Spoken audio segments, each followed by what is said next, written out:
What is up, Ansel? How's it going, man? Good, Christian. How are you? How was your backpacking?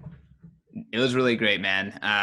Went to Yellowstone and then Jackson Hole for about a week. It was really great to just unplug and get off the map. Eventually, though, by the end of the week, I was in Jackson Hole and I couldn't stay off Twitter. So there's just like too much craziness going on. So I had to get right back into the fold before vacation was over. Well, when is the Fed Jackson Hole meeting? Isn't that like in February or something like that? That would be a good time to go to Jackson Hole right there. Yeah, maybe we can stake it out, stake it out in February. Watch the Fed from there. It's a nice Stick place to hang out, go skiing. stick the microphone in Jay Powell's face and ask him about Bitcoin. Yeah, let's get Jay Powell on the show. All right. Well, hey, for you guys that are new to the show or haven't listened to our most recent show from 2 weeks ago, we had Danielle DiMario Booth on the show. It was DiMartino. Oh my gosh. We had Danielle DiMartino Booth on the show, and it was a great podcast. It's been doing really well, and she had some hot takes in there. Ansel reacted to them in his latest Bitcoin and Markets. So if you're not subscribed to Bitcoin and Markets, go look it up inside of your feed. Go check him out on Twitter. But he dropped his reactions to some of the things that she said. She's a Fed insider and not a Bitcoiner per se, so there's definitely some things that you Bitcoiners will agree and not agree with in that interview. So check both those podcasts out. Ansel, you want to give a quick shout to Bitcoin and Markets as well as the Bitcoin Dictionary? Yeah, bitcoinandmarkets.com. I did release an episode reacting to the DiMartino Booth interview that we did. It's about, I replay that interview for my listeners over there, and then do about 20 minutes of reaction. So I cover everything from her takes on the W-shaped recovery to inflation versus deflation, China, India, and Bitcoin, of course. So yeah, it's a full show, but I hope we get some other great guests on because yeah, I think that if people haven't listened to that episode, they need to go back and listen to it because it is a very good, insightful podcast on just what these Fed insiders are thinking and how they think. So, anyways, also you have to plug that book, BitcoinDictionary.cc will take you to Amazon where you can buy the Bitcoin Dictionary. That's about it. Let's go. All right. Well, we have a pretty big Fed update here. We have 2 weeks worth of news packed in here. Do you want to jump into the FedNow announcement and what's going on there? Yeah, so the Fed announced this back on, I believe, like the 9th or something. I'd have to pull up the exact date here, but they announced this. They're working on FedNow, and it's just a payment network. It's like a replacement for ACH. It's kind of like a mix between maybe a wire transfer and a credit card transaction. So it's a payment rail. It's not a CBDC. It is not a cryptocurrency of any sort. It is just a payments rail. So it's been in the works for a long time. I think they first announced it in 2013. They've been slowly working on it, but of course, Libra kicked everybody in the ass last year, and a lot of these central banks are starting to come out with things and work on different projects around payments and CBDCs and things. This is the Fed's first kind of project, but they said they're not even going to launch it until 2021 or 2022. So it's a long way off. Oh, sorry, I had those dates mixed up. 2023 or 2024.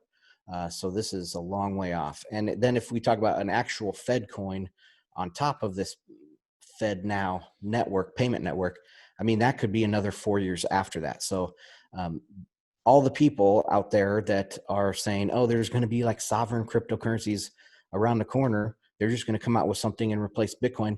I mean, we're looking at a minimum of probably 6 to 8 years before any of these things roll out in the West. Now in China, it might be a little bit different than that. It might be a little bit sooner, but we can talk about that, positives, the pros and the cons of different CBDCs. So I have 2 points on this.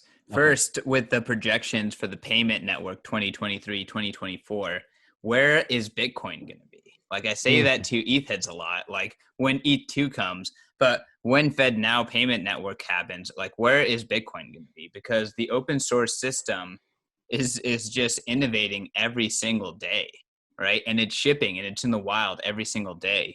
So I just don't even like by then it's like, is that too late?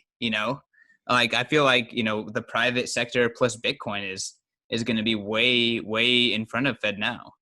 And then secondly, kind of regarding when will FedCoin be launched? I would argue that FedCoin already exists. It's just kind of in a more private banking-esque illusion, but USDC, even Tether, even though it's kind of more shadow banky, all of these things, I consider to be FedCoin.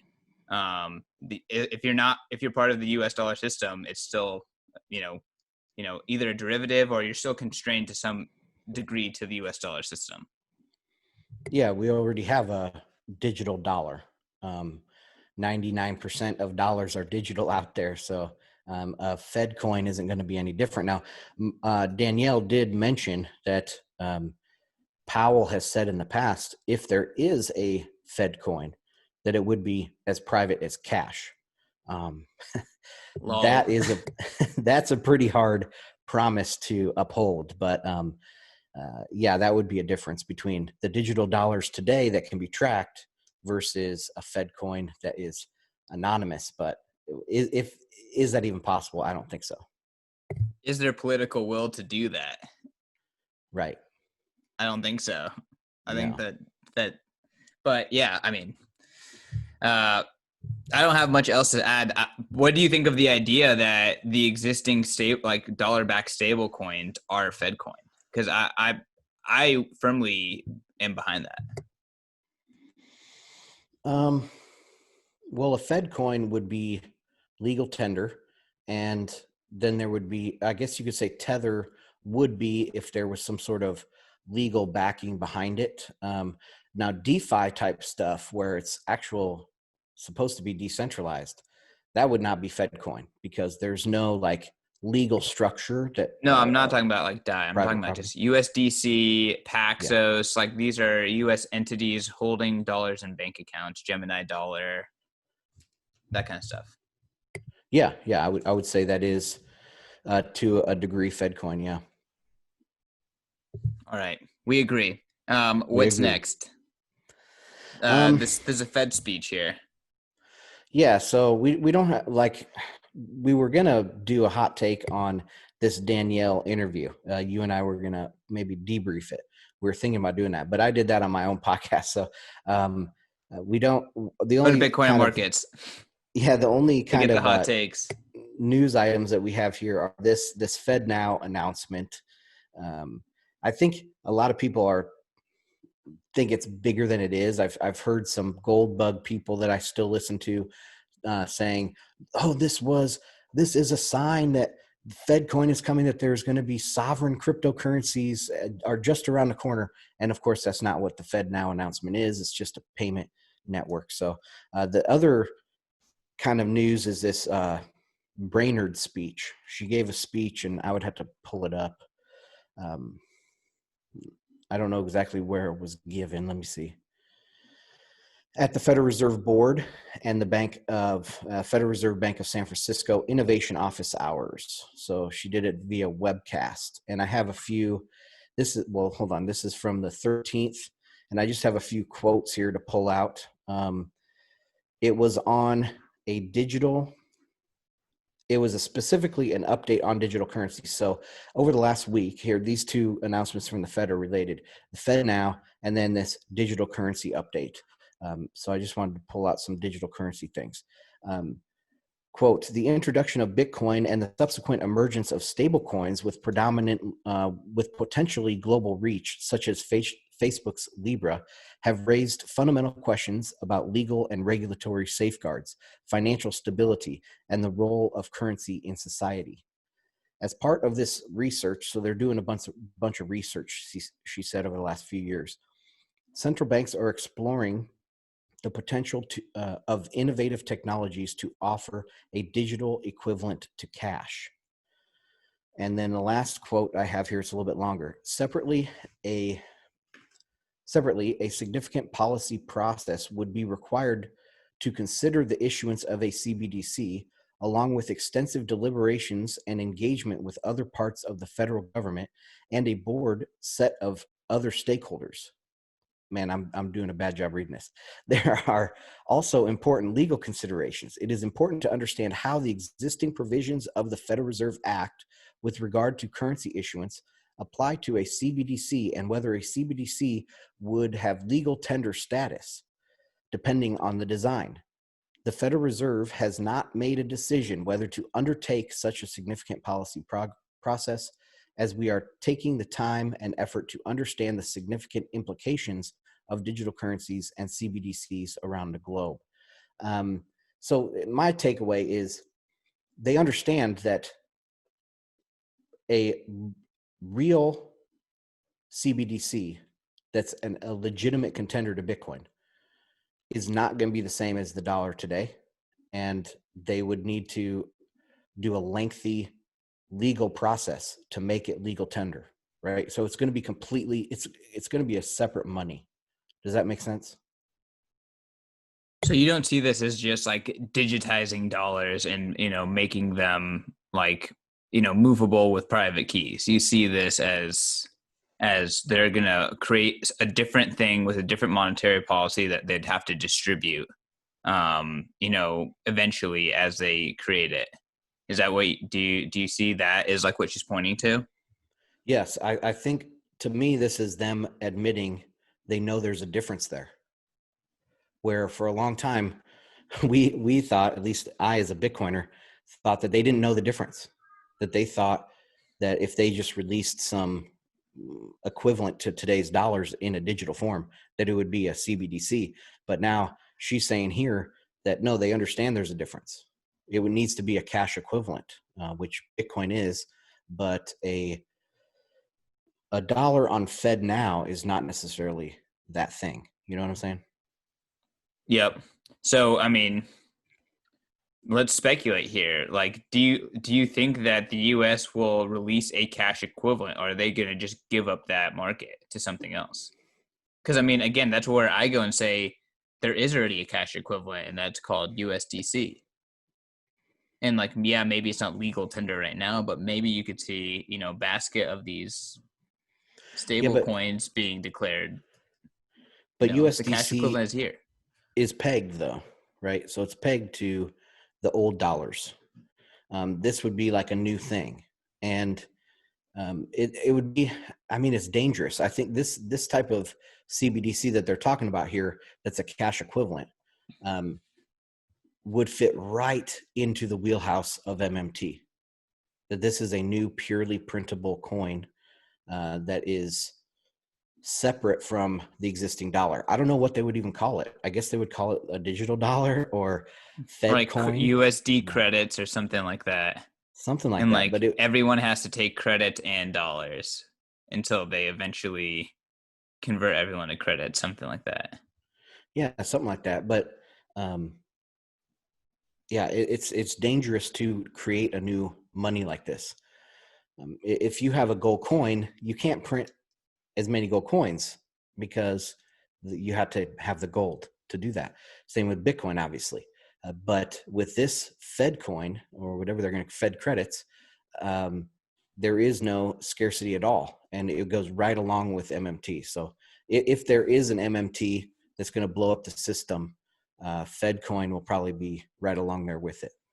So, I mean, my question is, if they move away from the dollar, that effectively gets rid of the dollar's kind of dominance in the world, because right now the dollar is so powerful because contracts are in dollars. Like, there's Lindy and there's a network around utilizing, storing, and settling in dollars, denominating in dollars.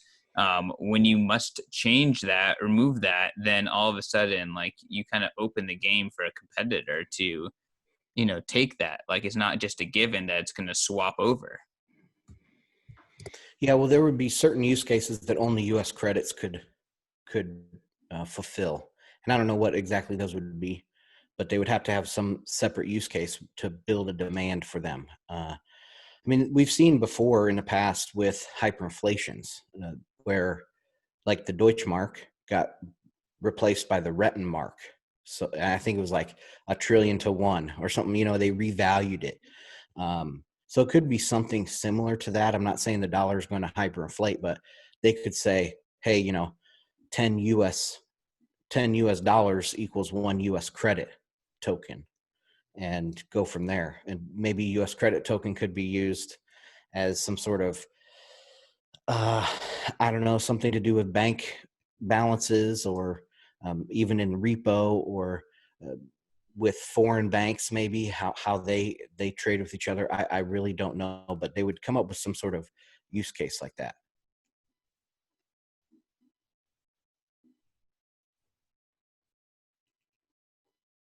Uh-oh, did I lose you? Sorry, I was muted. Oh, If you want to riff on this like subject a little more, because I personally am very interested in, like, I'm not interested in shitcoins. I'm interested in yeah. macro use cases of, digital signature schemes and distributed ledgers and stuff like that. Like stuff that, digital banks are central banks are going to use to potentially fight with Bitcoin. Like that interests me. So like, what do you see if you see us moving towards, or if you see the Fed moving towards an era of CBDCs potentially? Like what does that do to like the future of the booming digital dollars or crypto dollars, as Nick Carter calls them? Like Tether Yeah, Tether. I and mean, Tether is USDC. the leader by far, but obviously there are a couple of others that are also relevant in market size too. Well, they are like USDC. They're very compliant, so that they'll probably just, the regulators will come to them and say, "Hey, you need to. We're going to trade out all of your dollars in your treasury or your accounts for the new US credits," and USDC would do that, and it'd be a 1-to-1 swap maybe. So I think the compliant ones are in good shape.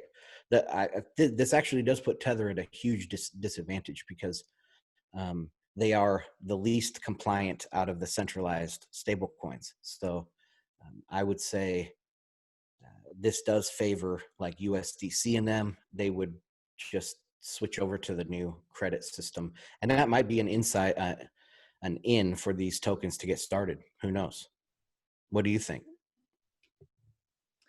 Yeah, I mean, I don't know. I just have a sense that in order to compete, the easiest route is to just continue with the dollar standard and either create your own tokens that you issue and you manage, like a similar situation, like a Fed essentially tokenizing dollars and like having accounts.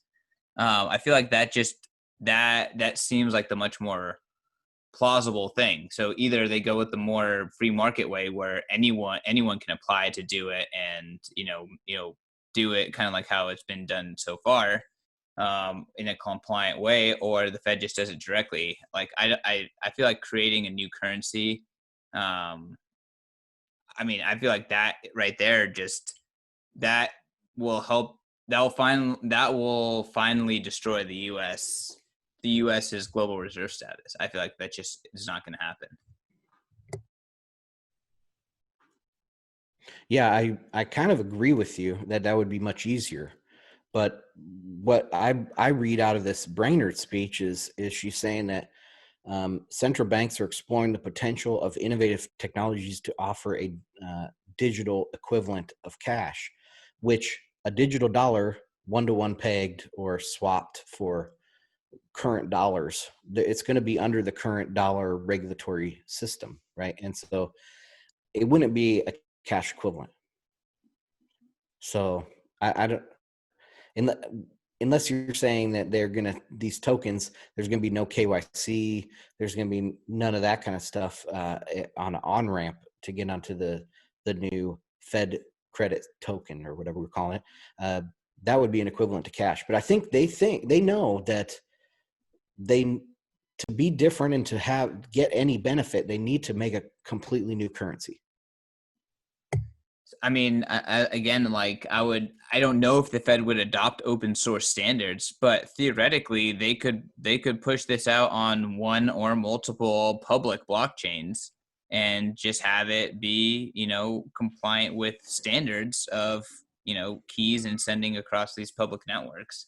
Like, I don't like even something that's like pseudo compliant, like Ripple or Stellar, like they could mandate that you use that wallet, but still anyone can like spin it up, um, with whatever system they have. I don't know. Like I'm trying to just spitball like different avenues for them to create digital cash without actually compromising the dollar, because I just don't think that that's going to happen. Yeah, they're doing the same thing we are right now. They're trying to figure this out. They don't know any better than we know. I guarantee you that. We just had a Fed insider interviewed her, and she didn't understand this stuff. So I guarantee you the other Fed people don't really I mean, they probably have some quants or, whatever, some really smart coders or mathematicians there at the Fed, and they might understand the difference here, but most of them don't. The policymakers at the Fed definitely do not understand what's going on here. So we're breaking new ground just in this conversation, I'm sure. All right. Well, if Fed employees and insiders knew it was good for them, they would be listening to Fed Watch. Let's dive into Bitcoin, and obviously the leader in the open source standard, and what we are really excited about is Monday. What is this today? The 17th of August, and Bitcoin is booming. Bitcoin price is booming. Bitcoin hash is booming. It seems as though there's going to be another Bitcoin bull run with lots of shit coins rolling as well. How are you feeling right now? Like 12K. It's been a long time. I'm getting flashbacks of 2019, and I wrote about this in my last 2019. What'd I say? You said 19. Yeah. Yeah, I'm getting flashbacks of 2019 when price went from 4,200 up to 14,000 like in 2 months. Yeah. I think the Bitcoin 2019 pump. Yeah, I think we could do the exact same thing here. But if we can get through that 2019 high, it's clear sailing to the all-time high, man. It's going to go fast, I have a feeling. Yeah, I mean, there's just everything is so frothy, like across the board. It's not just Bitcoin. So like, why wouldn't Bitcoin just go up if everything else is going up? Like Bitcoin is very, it has everything going for it, so it can just keep going up. Yeah, and all these big names like the MicroStrategy announcement. I saw a former CEO of Prudential Insurance, which is the largest insurance company in the world. He was interviewed by Forbes or something like that, and he said buy Bitcoin. So it's getting out there. People are come flooding in, and I think I did write in my member newsletter today that it's Bitcoin's going to front run these people. So it's probably going to go really fast, really high, really quick, and then be stagnant for 6 months. So I think we could see an all-time high here pretty soon, and then 6 months of boring after that. Can you imagine people being bored at above 20K? Yeah, if it's going down after that. I guess grinding down is painful. Yep. But hey, that's where you make the money, during the grind down. It's okay to buy knives. Sometimes it's okay to buy knives, especially if you're managing your risk. And I'm personally a fan of dollar cost averaging. Not everyone agrees with that. So I guess there's a lot of new people jumping into Bitcoin. Like, obviously there's hype around it. Like, what do you think are the most salient narratives? Like, personally, like, hate it or love it, I think S2F is really something that helped Bitcoin gain some ground in the macrosphere. Oh yeah, scarcity, 100%. That is the big narrative right now. It's I would say it's bigger than like a digital gold narrative, even though they're related. But just the word, like just saying Bitcoin is the scarcest thing out there to invest in, that goes a long way. And so I think we're going to hear more and more of that, especially as, Bitcoin's mooning, and we say, you know, if you stack your sats now, you own that much of the network forever. It's going to appeal to a lot of people. So, yeah. There's been some tweets about you should value your ownership of a token like Bitcoin as percentage of network. And I would agree. I've actually been thinking of my ownership of Bitcoin network as the percentage of the network for a few years. And I think it's been a fruitful way for me to think about stacking. Yeah. We talked about this, my friends and I, back, I don't know, 2014 or so. And we said, oh, only this many more people will ever own more Bitcoin than us, or can own more Bitcoin than us. And then Adam Meister, he had a whole thing where, you want to try, this was back in 2015, 16. And he was saying, get 21 Bitcoins, because then you have 1/1,000,000th of the network. So yeah, that kind of idea has been around for a while. Now it's probably 2.1 Bitcoins is a significant portion for many people. Yeah, absolutely. And in my opinion, I think that's quite the feat if you think of the potential of the Bitcoin network is Yes. having what was that 1/10 of a millionth of the network. Yep.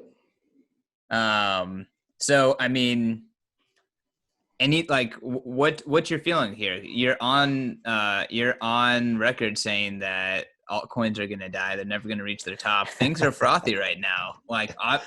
I think it's obvious that this is like a Bitcoin run thing, but there's a lot of room for illiquid shitcoins to move, and even, Ethereum to move. Like, is this bull run going to be bigger than the last? Is it going to be different? Is it going to look similar? Like, what should we expect here?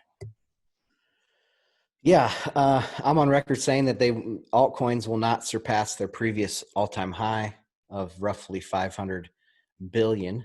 But and right now we're sitting at 150 billion for altcoins. So and that's including stable coins. And so my bet is not including stable coins, which is already a significant portion. I mean, it's probably 15 billion of that is stable coins. So,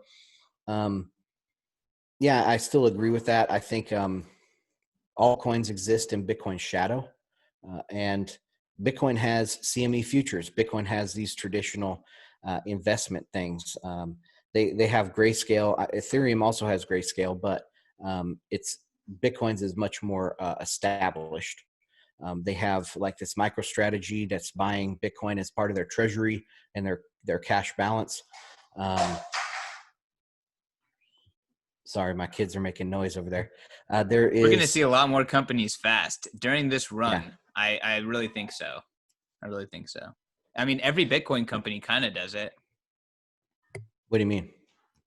Blockstream, a lot of Bitcoin companies have a Bitcoin treasury. Like, they are companies that denominate their value in Bitcoin already. And now we're seeing non-Bitcoin companies also start doing that. Yeah, and when are the sovereigns coming in? That's the question. All right, Ansel, this is a good show. I think there's a good spot to end it. Bitcoin's looking bullish. Fed is stewing on how to create a Fed dollar or Fed coin or Fed whatever. Check out the Danielle Booth reaction on Bitcoin and markets. Check out the interview on FedWatch. Check out all of this stuff at Bitcoin Magazine. I'm CK Snarks. Ansel, where can people find you? You're cutting out a little bit there. Bitcoinandmarkets.com. Also bitcoindictionary.cc. It's 180 terms that every Bitcoiner should know, and every Bitcoiner should get in to learn when they first come into Bitcoin. So bitcoindictionary.cc. Awesome. All right. Peace, guys.